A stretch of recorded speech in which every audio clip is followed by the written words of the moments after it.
of you know him. He doesn't need any introduction.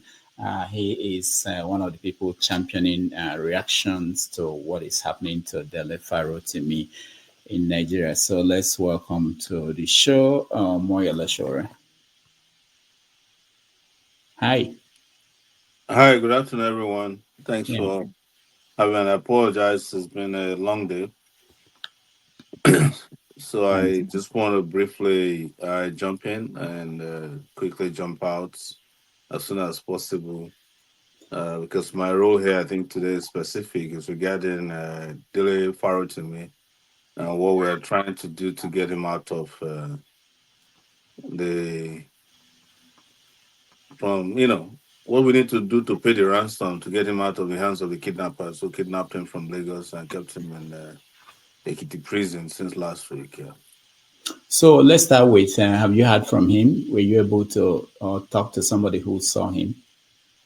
Yes, I've we have sent somebody there every day since he left, including being the first set of lawyers that attended to him were from our end. It was my lawyer Tope Temukon that was sent there because I knew what they were the moment they took him to Nigeria.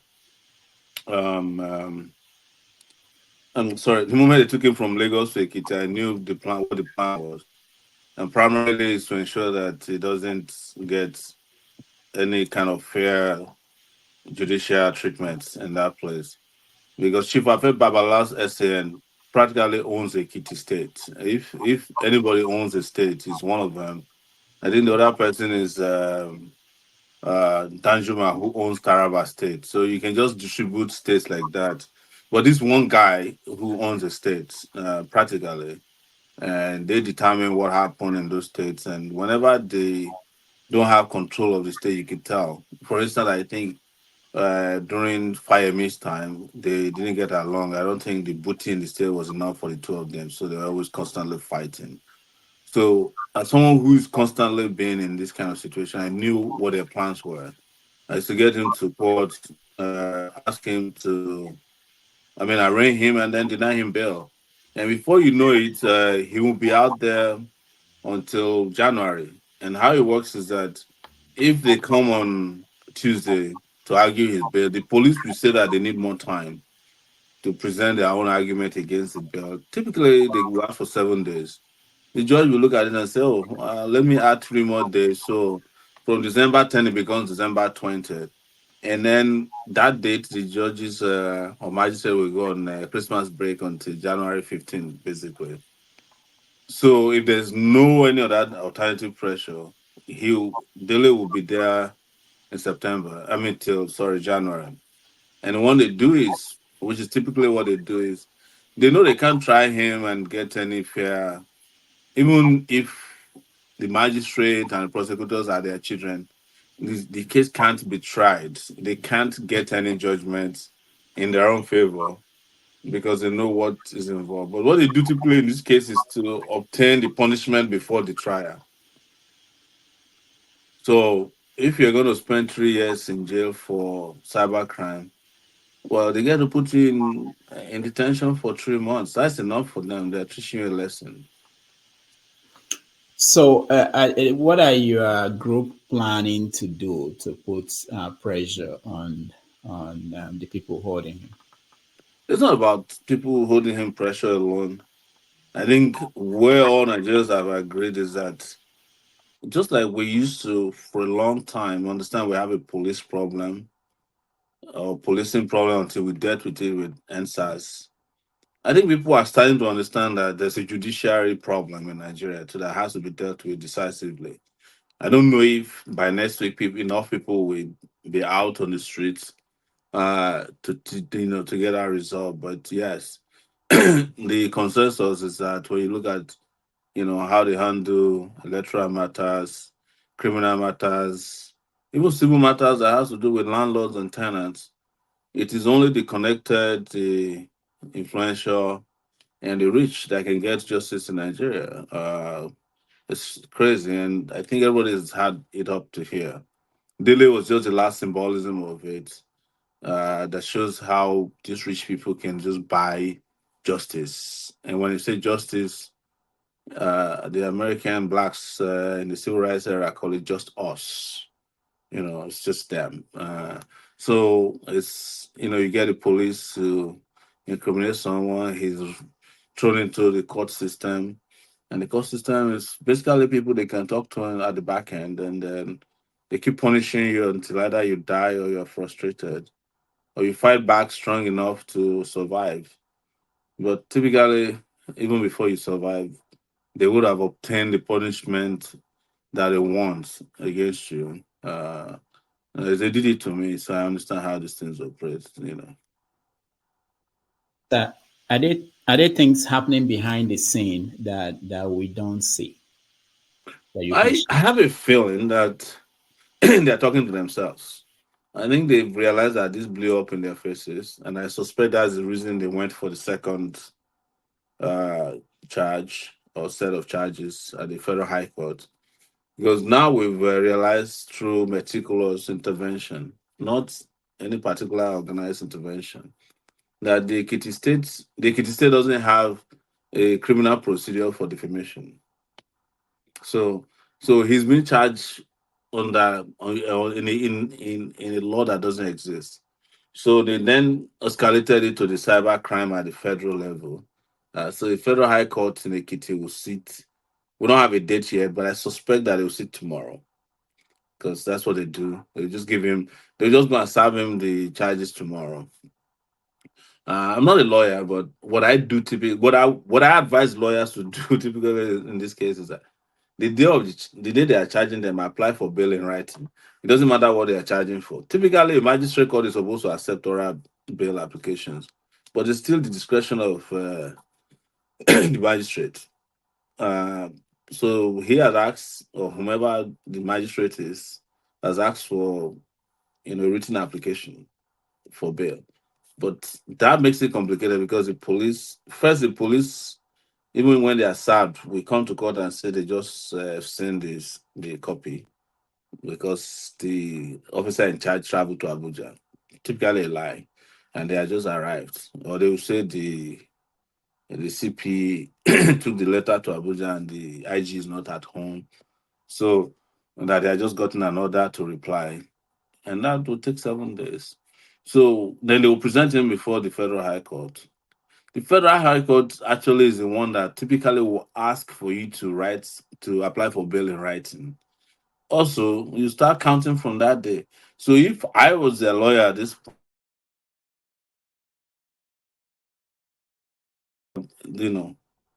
I would have filed for bail already because that's how it works. And when you file for bail like that, you're in a better position to deal with the matter than most people think. But whichever way it goes, this is how they planned it. But the thing I'm happy about is that Dele himself has understood this. Can you hear me? Yeah, we can hear you. Uh-huh. Dele understood that this is going to be a long trip if necessary. And from what I heard from people that we sent to visit him from day one, day two, so far since he was there, we've been sending people to visit him. He's very conscious of what he got himself into. And that's the most important thing, first and foremost, for dealing with this. But the good news is that a lot of things are coming out. What are the things coming out? Well, for instance, there's a WikiLeaks report today from the US Embassy that in 2004, so Chief Afef Babalola took $225,000 cash to bribe a judge to get a judgment for PDP in Plateau State. And they were pretty certain. They even mentioned the name of that guy who took the cash. So there's another case. They said it's UBA versus BTE. That was a lot of money.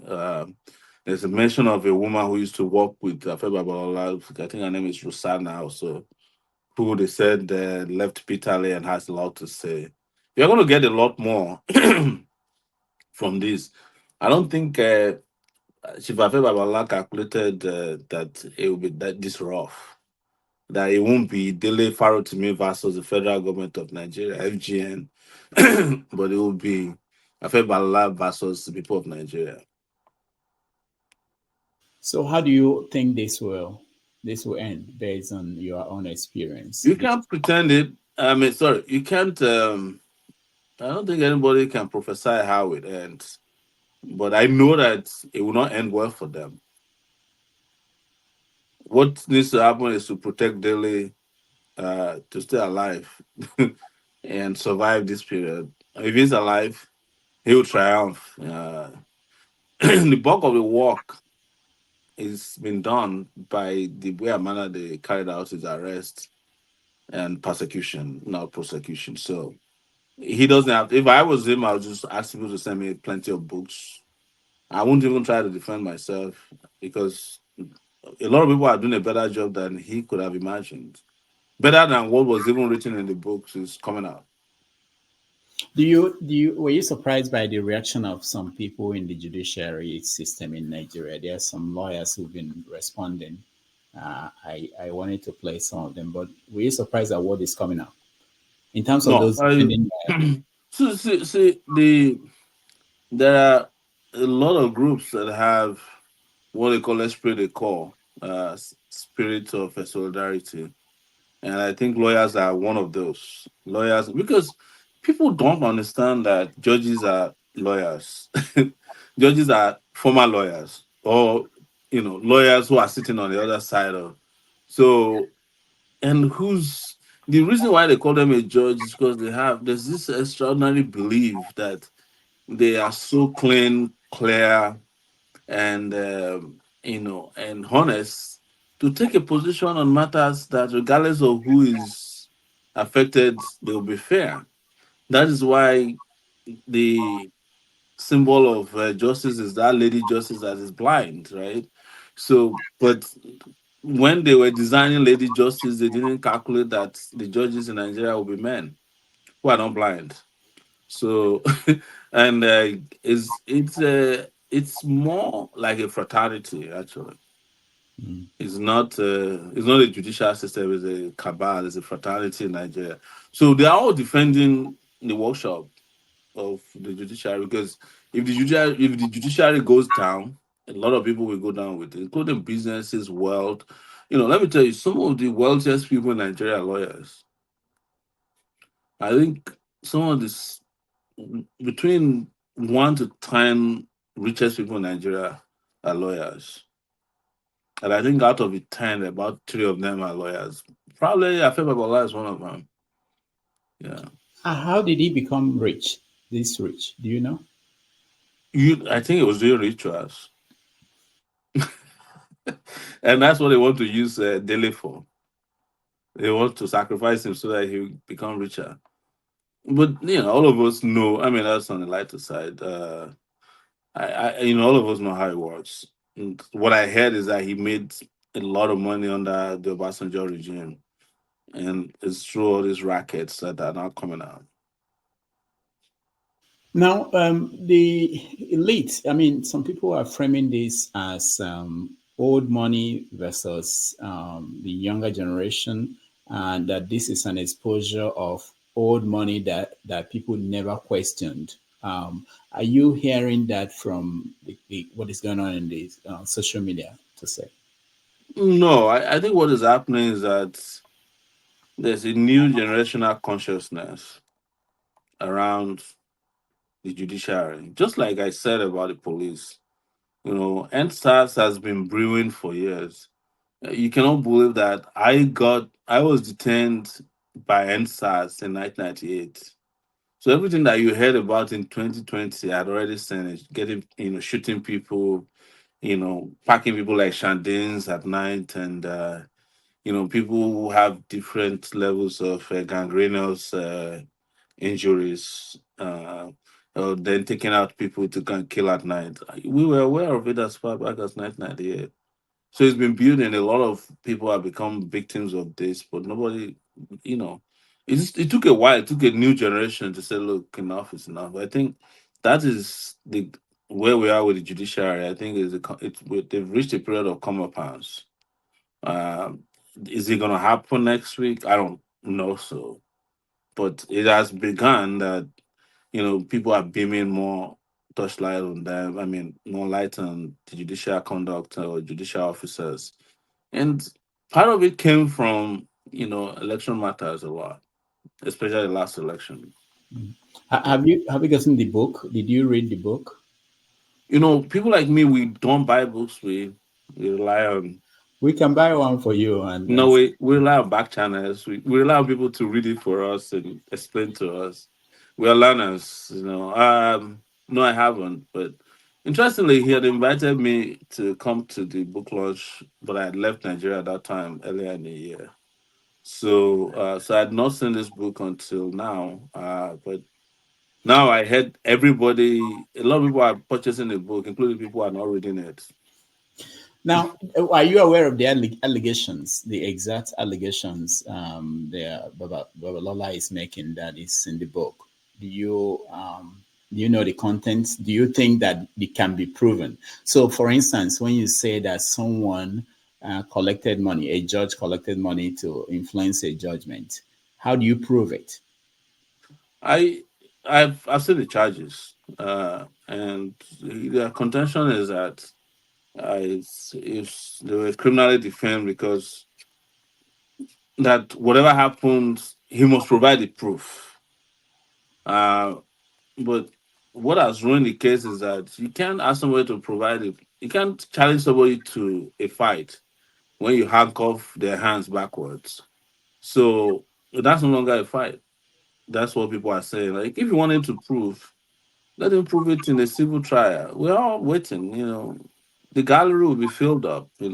Um, but as someone who is been a regular in these cases, libel cases, I tell you, people who are quick to sue you for libel are people who have something to hide. And they typically don't want to go far even in the trial. It's the only libel case I ever lost was to an SAN, Yusuf Ali from Kwara State. He never served me a copy of I think two, and they were in Abuja. So I wasn't aware. He was just conducting a one-side trial because they don't want me to be in court, even though I met him in court before. And he knows my location because I'm always in court in Abuja. So I've seen him in court, and we greeted. And they said, "Oh, somebody told me that's Yusuf Ali." But he never said, "Oh, this is an opportunity to serve you." So because you know that fella, popular fella saying that if you take me to court, I will open book for you. There is this urban legend. I don't know how true it is that she wrote to me Williams once sued Gani me for libel too. And when they came in court, everybody was prevailing on Gani to go and apologize to because FRA Williams was the law. And the reason why he was the law was because he had connections with judges. They'll come to his house and eat. They meet in the club, they meet in whatever they meet, and they didn't know that Gani had a blockbuster, which was the judgment of the West African uh, court, which later was known as ECOWAS court, showing that Rotimi Williams had stolen a $3,000 $3,000 from his clients. And this came to Gani's attention by one of Chief Rotimi Williams' former adversaries. So when they said, "Can you justify why you said he's a thief?" and Gani started reading from these judgments, and the judge said, wait a minute, hold up," and he invited the two of them to the chambers and she wrote to me Williams that you see, this is not going the way you thought it was. And they said she wrote to me Williams was sweating, and by the time they came out of the chambers, they withdrew the charges. I mean, he discontinued the trial.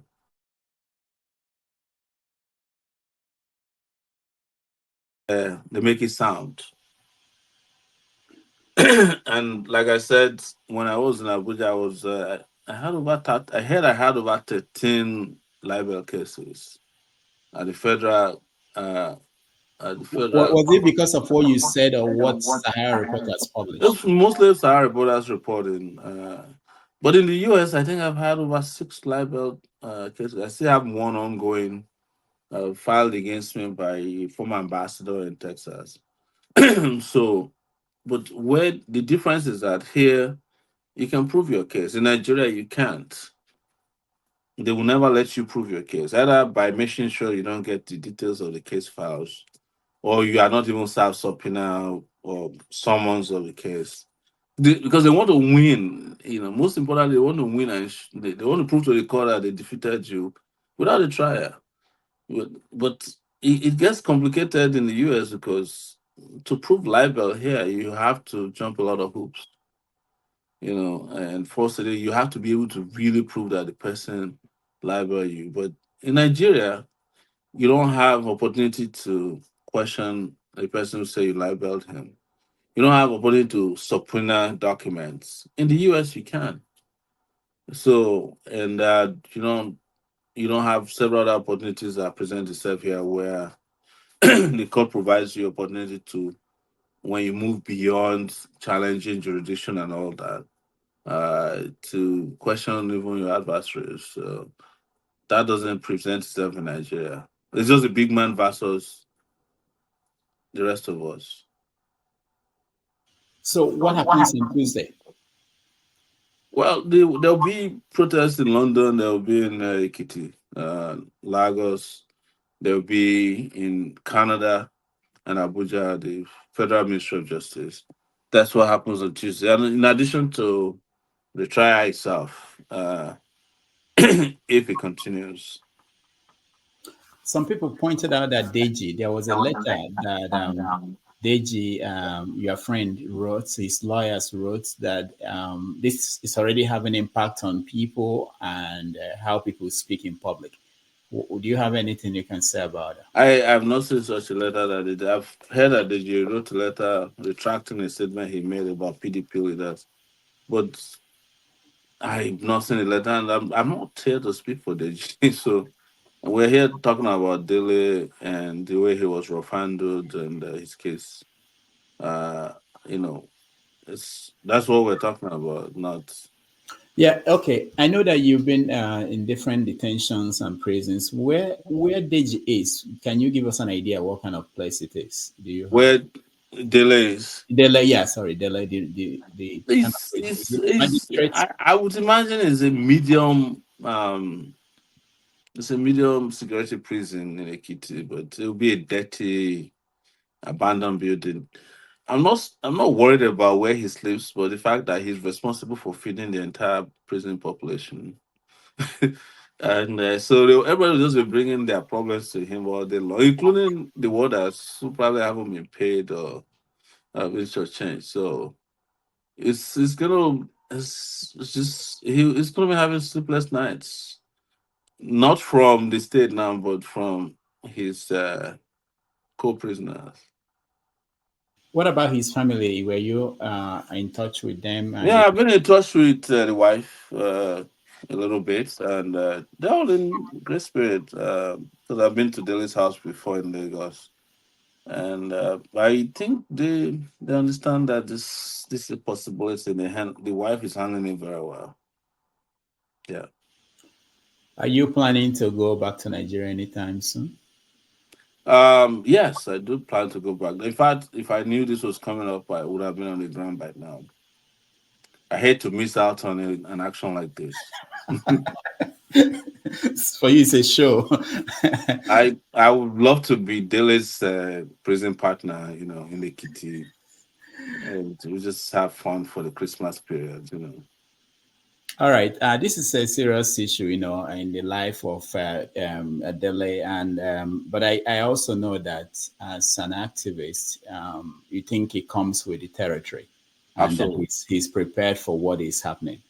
I think so. The day he was sent to prison, I spoke to him briefly on the phone, and he said, "Hey, I didn't even. I'm surprised that it took them this long.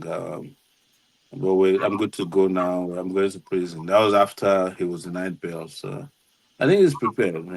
I think he knew this would come.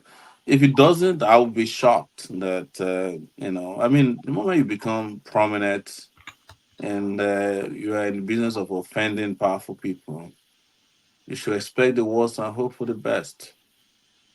One of the things he said was that if I'm arrested, don't just tell them to take me to court. Don't protest. Don't cry for me. But you're protesting. Well, I didn't get a memo. All right. But we're not fighting for him. We're fighting for justice. Not it's not about him. Yeah, I was telling someone that I think Dele is a good candidate to test some of these ideas that people could, big men in Nigeria could pick up anybody anywhere they like, maybe test it up all the way to the Supreme Court. I was using the example of Rosa Parks and during the civil rights movement as an example that people refused to get up for white people to go to the back of the buses, and a lot of them suffered. But eventually, someone refused, and that tried and changed that course of history. So maybe this will be one of them. Well, I think there's got to be series of them for us to stop the bleeding. If you read the history of Black resistance very much, Rosa Parks was not the first. Actually, there's a bunch of people that have done it, but they just didn't quite succeed. Maybe police came and drove them out. Some they used dogs to drag them out of the vehicle.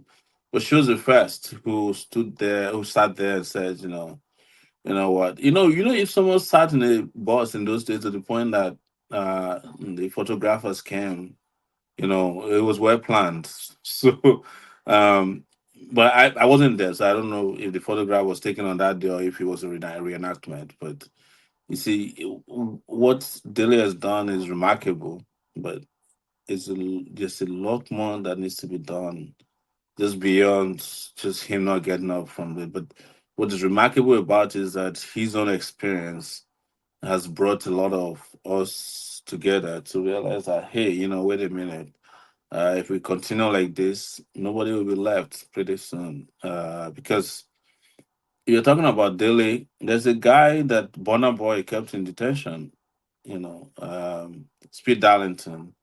There's a guy called Ijele who's been in detention because one Ebuka Obi prophet in the East kept him there because of, there's several persons who have languishing in detention. There's some bloggers, four of them, that have been in detention because they claim they libeled the managing director of GT Bank. Too many people, So these laws that you're seeing now, they actually used to be called sedition laws during colonial era, and they're supposed to have been abrogated by states, but a lot of states kept them and they're using them in addition to the cybercrime law as amended, which doesn't even permit what they are doing now. So until the point that it's not just people like Dele resisting, but even lawyers who take people to court for these illegal charges ought to be losing their licenses for doing so. Well, we're not there yet. Maybe until we get a revolution on our hands. But the good news is that some of these things are just putting us in that direction uh, without a stop sign. You think it will not fizzle out like every other issue? You But mentioned that's that's that's circumstances. a that's a calculation of the people who did this. First, I think they did not calculate that it will get this rough, that the pushback will be massive. Otherwise, somebody would have said, "Wait a minute, why are we going to Lagos to kidnap Dele? We could have just sued him in court." Falana showed that example when he had his show with Very Dark Man. He could have written a petition to the police to get him arrested, but he said, "Look, I'm going to sue him because it's a civil matter." And it's somehow kind of like fizzle. If Falana had arrested a very dark man and he had to get himself bailed out of detention, I'm sure the story would have been different.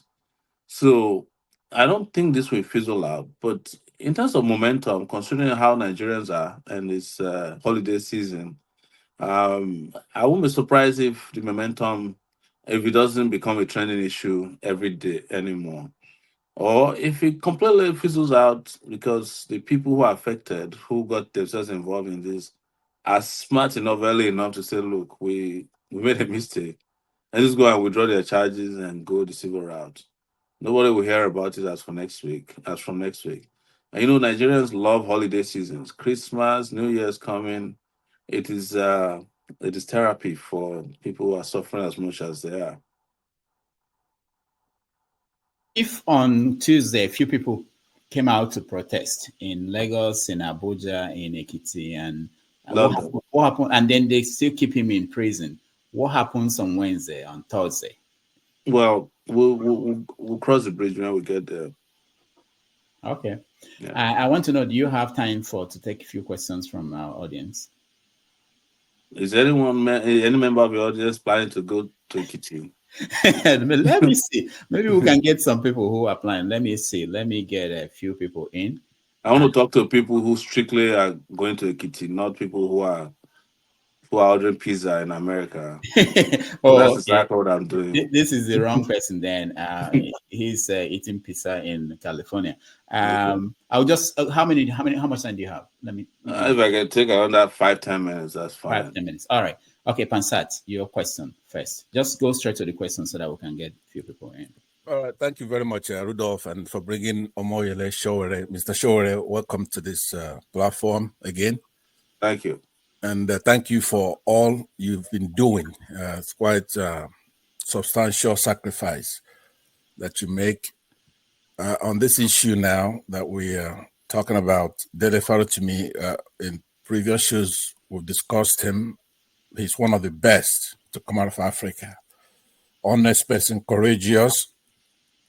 And what I'm trying to ask you is that you have been doing a lot of protests. Now, protest depends on a certain threshold for it to work in a civilized country. But Nigeria is not one of those countries where these people who are holding us by the neck, they don't see us finish. They actually know the extent of what we can do, right? They can even stop a protest by using thugs to come and infiltrate and shoot a couple of guns and people are gone. So my question to you is, have you studied what I call the Iraqi model? It's a Mr. Shalaby, who will be an equivalent of you, even though you're much better character than he is, but he was successful by coming in and trying to get political gravitas from the Bush administration. And then the Shia, Iraqi Shia, who then escorted them home to go and claim the country back from evil Saddam Hussein, who's similar to the kind of people we have holding us down. This is nothing a protest can do. We need backing. As now you are here in the United States, you're not at home. There are some of us here who want to help. How do we do the politics here so we could get it back? And America is very important in having, like you see in Syria now, the people are going to get their country back, just like other similarly placed countries. Have you considered the Iraqi model where we go home and take justice back home? Because the Iraqis could not have freed themselves from Saddam Hussein, no matter how much they tried. He was All a right. brutal dictator. So All right, Pansat, thank you. my question goes to that, but I want a very good answer on that. Thank you. All right. Sure. Well, I don't even know where Shalabi is today. That's for us to Yeah, he's think dead. that He died in 2015. exactly. I don't want to be a Shalabi. I don't need America to take me home. I've already gone back home and come back. So the circumstances are different. But where I agree with you is that all of us must figure out how to take this battle home. On the back of America, I don't know if you want to think about what American interest is in Nigeria first, because they're not. I don't think Americans are out to save the world as much as you trust them. And I know this for a fact that they have more than enough problems on their hands these days to the point that I don't think Nigeria is their priority. If it is not to help you liberate your country, it's probably for a different reason. And you don't want to think about that. And I don't know if we should be celebrating Syria yet until we figure out what happened tomorrow and the day after and the day after in months and years to come. Because that was how there was a premature celebration of what happened in Libya and see where they are today. All right, thank you, Pansat. CM, Could you just let's one go second straight to the before you question. take me Pansat, out? please, please, no, Just one little point, no, please. no, no, no, please. Go ahead, CM. Just Okay, quickly. okay. Thank you, Rudolph. Sure, welcome. In fact, I have to wait for you. I wanted to ask you a question, which is, in the past, you've been involved in so many organizing, at least one or two or three that I know of, protests, end bad government, the hunger. I think the last one was October. There's something you called it. Now, you can agree with me in all these protests. The intention very noble, no doubt. I always tell people you want Nigeria to be better.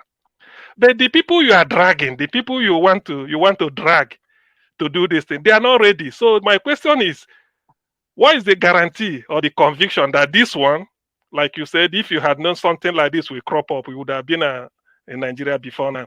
So what is the guarantee that this particular one that is going to take place on the 10th of December is not going to be like the previous ones, in which in a nation of about 100 million youths, to say the least, not up to 100,000 or 500,000 came out for protest. Don't you think Nigerians they are not yet ready? People you are dragging and unwilling people. That's what I'm trying to find out from you. All right, thank you, But CM. it's not about them being ready. It's about me being convinced that the struggle for the liberation of the Nigerian people is a ceaseless struggle. But I also understand that it's a thankless job. That's what you are referring to. That these people are not ready. Well, we will keep doing what we need to do to get Nigerians to the point where they can totally liberate themselves. I cannot liberate anybody. I can't do it by myself. They have to liberate themselves, but I can help promote the theology that can help liberate them. If you were in South Africa, you probably would have given up by now. If you have been around since 1918 when the ANC started fighting against apartheid, and they didn't win until 1994. So you can imagine how long it took. So I think it's important that we understand that this is a marathon and not a dash or sprint. But what I will tell you is that each time there's mass revolts, there is something that is weakened in the psychology of power. We know it, and we can't tell you too much about it because you see it on the surface, we see it from beneath, and we see the back end. Even the idea alone that there's going to be a protest for Dele is already causing them to change strategy. But that pressure, we would not understand how far and how well the introduction of protests into this will help Dele until tomorrow or next. So let's wait. Okay. Let's go to Jagan. Very good day to you. Thank you, Rudolph. Very good day to you, Mr. Sowore. The first time I'm meeting you here, even though I've seen you a couple of times. Two questions, really. One, I asked earlier to Dr. Haruna how important it is to make sure that there are people that always come to the fore, because the Nigerian polity would strip the voices of those who are brave enough to speak. How important is that to you? One question. And two, the other one is very minute. It's not so important. You don't have to answer it if you don't wish. It's a small debate that I have with another panelist. They say that you are not a Yoruba, even though you are from Ilaje, which is my area. And I wondered, I said, I'm sure this guy is a Yoruba, not an Ijo, which is what they're calling you. Can you clarify that for me? Those are my two questions. Well, I'll start with your last question. Who cares where I come from? Indeed. You don't have to answer it. You might care about it. I don't care because a lot of people who are asking whether I'm Yoruba or Ijo, they themselves are no longer even Nigerians. Some of them are Americans, British, So I do not pay attention or pay so much time or energy to, that ethnic identity because it doesn't do anything to me as a person. I'm a human being. That's the most important thing. But if you've seen a video floating around of a child that was thrown into a lake recently. It's been floating around for 3 days. That's where I come from. I'm from the riverine part of Ondo State. I'm actually not Elijah. I'm Joe Apoy on Okay. record. Yes. Okay. So, but we are the Yoruba speaking Ijos from Ondo State. My great grandparents come from Elisha, through Ijebu. In fact, my name Sowore Yes. is named after a river still in existence in Oriade area of Ijebu. So Momobe. yeah. So there's a lake still in existence there called Showore till tomorrow. So I don't know how to be explaining to people where I come from. I come Fair from enough. too many places. Fair enough. So if they break up Nigeria today, I'm one of the people who will be on the waiting list to determine where I go. But it's regarding your first question, which is why do we step up? I think we should consider it as a privilege also that we can step up in a country that has 200 million people.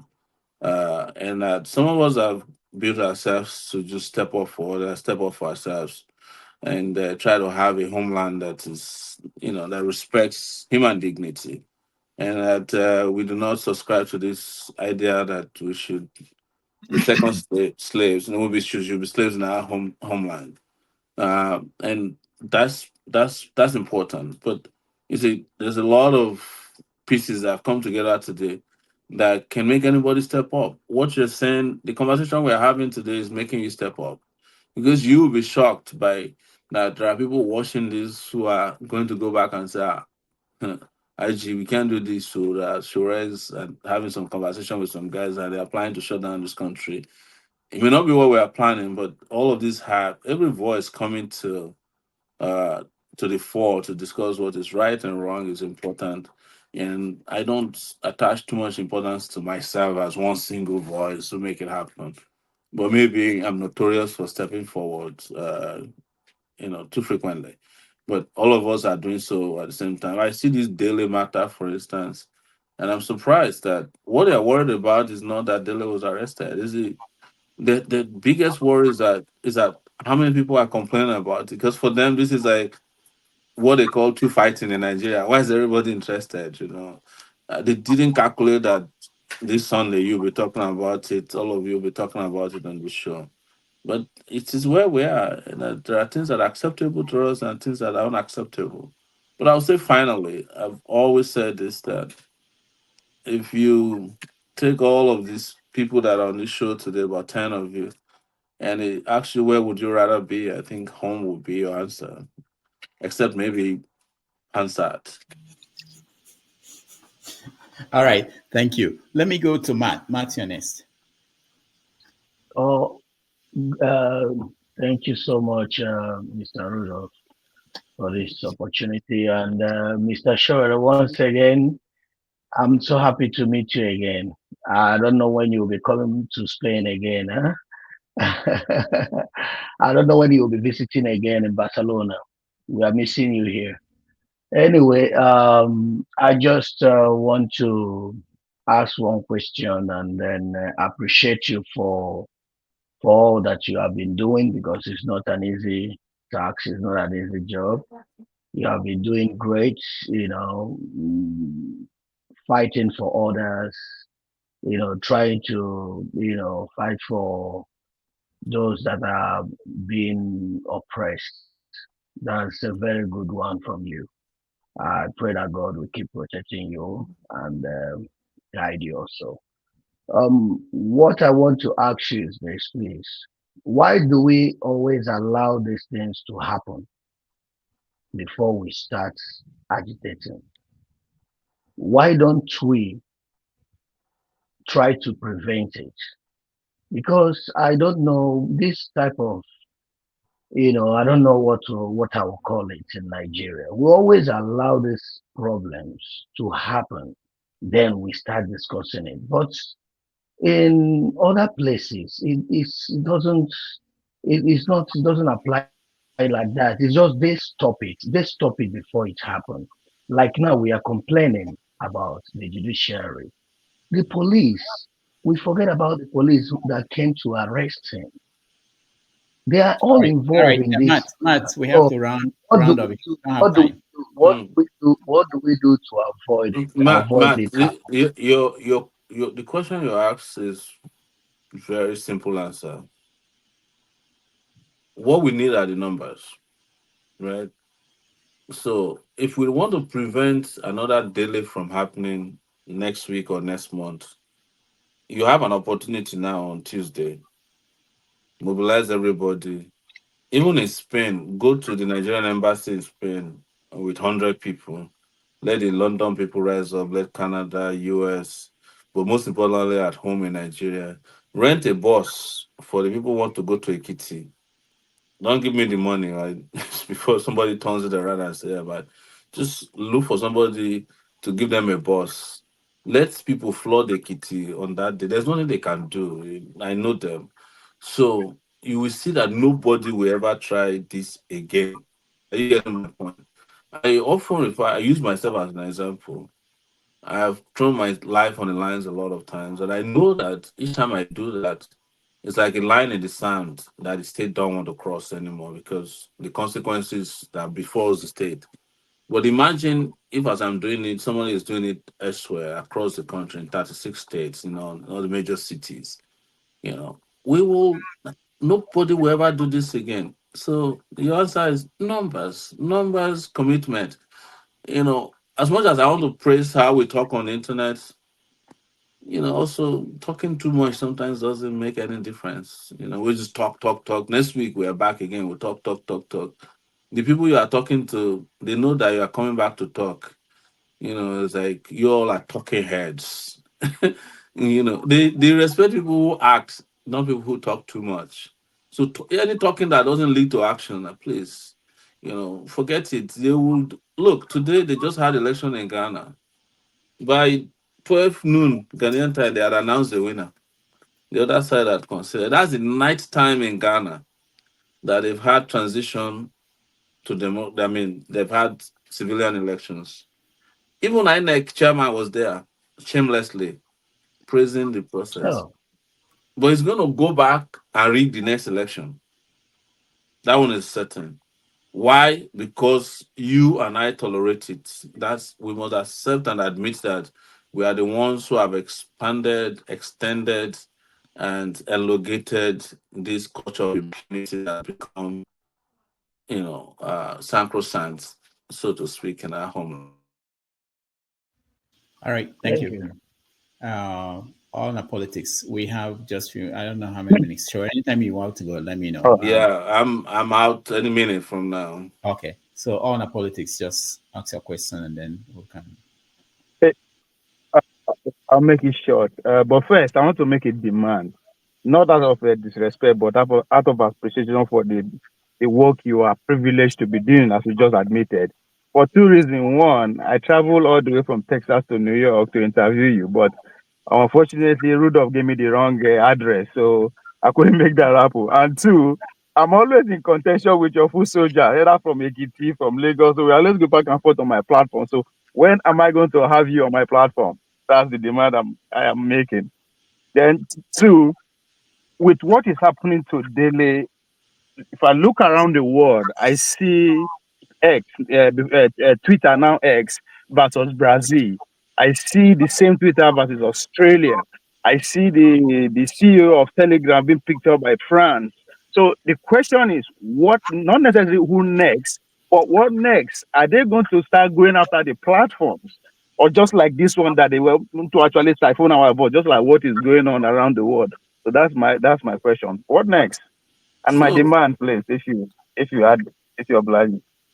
well, I'm fairly available, but since I came back from Nigeria, I had to do family work as well, so I'm not as frequently as available as I used to be. And it's a lot, but I promise we'll do something soon on your platform. But Okay. you see, what you are saying and what you're speaking to is the fact that all over the world there's a general intolerance for freedom of speech. And what did the US do to Julian Assange for how many years? Almost 10 years or more. because he did something they didn't like, that exposed their secrets. There's no government in the world that likes people who expose their secrets. But again, what I find a bit baffling about Nigeria is that we have the numbers, we have the exposure, we have a lot of people, but Nigerians will rather engage in distractions. We can go from this Dele now. In fact, Dele is lucky, and it is because they have not had anything new. Maybe next Monday now they'll go and bring Bobrisky back. And everybody will just like, oh my God, look at him. He has changed his color. And we'll be discussing it for another 1 week and we'll forget about Dylan. And I think there's a department for distraction in government in Nigeria. They didn't prepare for this one, like I said. But let's be on the lookout for the next distraction that they'll bring. But we must also make commitment at our levels. You know, can like I keep saying, can we have like 1,000 of us say to ourselves, no matter what it takes, we're going to change the country. I'll put everything we have dead on the line on it and not discuss it on the basis of our ethnicity or who benefits and all that. Because, even this daily matter now, a lot of people are a little bit reluctant to join in it because they don't see the political benefit they will get from fighting for Delhi. And there are people who are fighting against Delhi because there's financial benefit, especially all those bloggers. They have mobilized them, they paid them. They are the ones who will be saying that, then let him have his day in court. How can you have your day in court when there's no court? We are telling you that somebody has bought the court. There's evidence that he has been paying the court. There's evidence that he's the owner of the judge, the police, the prosecutor. You are still asking that he should have a day in court. It's just like somebody has asked me to have my day in court in 2019. When even my bail application was sent to the judge by WhatsApp, my bail conditions, she had to take a break from the courtroom to go to her room before she could make a ruling because they had to WhatsApp the bail conditions to her. These are things we know. So this one that I've said now, they'll come and carry me and say, "Sure, said judge collected bail condition." Somebody will now say I should come and approve it. If it is US, the US will allow me to subpoena her WhatsApp messages. But I can't in Nigeria. Yes, if you go to US court, if you make allegations, they will ask WhatsApp, which is Facebook owner, that every conversation that the judge has ever had on her WhatsApp should be brought to court. It is from there that the judge will say, no, I don't want to fight anymore. I don't want to make the case go ahead. So, but in Nigeria, who can? I feel, it's what are we getting on social media from people that are showing how governor is prostrating for people? Does that not show you that Dele can never have justice in Ekiti? It's not possible because I feel Babalola owns the yam and the knife in Ekiti State, including the fireplace where they are baking the yam. So there's nothing on earth, no chance on earth that Dele will get justice. Even in the US, we're talking about Julian Assange. What saved Julian Assange eventually was that he was able to resist being brought to the US soil for trial. If he came here, there was no chance that he would have gotten justice. He would not be out today. Because the judge would have made a pronouncement of life imprisonment. How is that going to happen? You need somebody to pardon him. There's no president of the US that will pardon somebody who exposed that level of that volume of secrets of the most powerful nation in the world. So going to Ekiti, there's nobody that needs to be told that Dele can never. The only thing Dele can get out of Ekiti is death, not justice. But we'll make sure that they don't kill him. That's our promise. All right. Thank you. Appreciate you. Thank you.